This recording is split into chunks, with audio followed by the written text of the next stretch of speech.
Après la première sortie de concertation des partis politiques de l'opposition et société civile pour faire bloc et union des forces face au PDG lors des élections plurielles de 2023, c'est dans ce cadre que le 20 décembre 2022 a permis à la présidente de l'Union nationale, Mme Paulette Missambo, d'animer la deuxième sortie de la plateforme de l'opposition.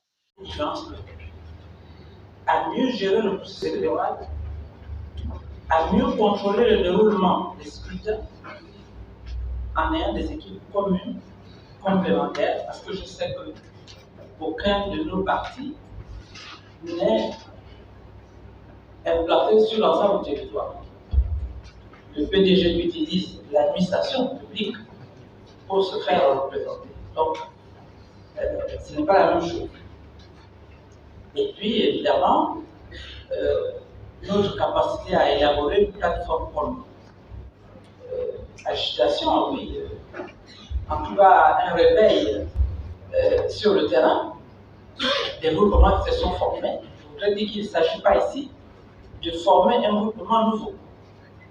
Les groupements de partis qui existent ou qui vont se créer demeureront. Ils sont libres.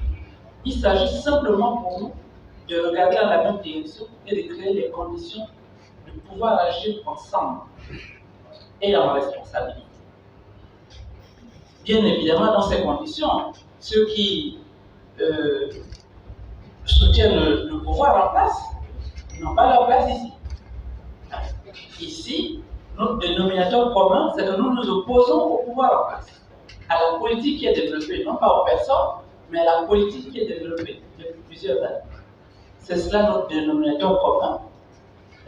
Donc, il s'agit pour nous de trouver des mécanismes qui nous permettent de travailler ensemble et d'aller dans la même direction, dans l'intérêt bien compris du peuple gabonais.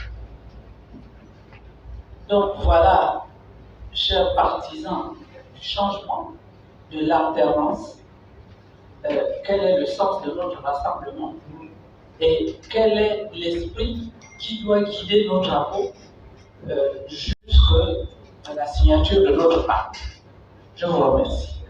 Notons que face aux enjeux de cette grande messe politique de 2023, le leadership, visibilité, le trouble fait, le jeu de va-et-vient ne seront pas au rendez-vous, suite aux enjeux et mis en place par des mécanismes et stratégies de la feuille de route prônée par les initiateurs. Au finish, les travaux et signatures de la charte ont été reportés à une date ultérieure pour un non-consensus.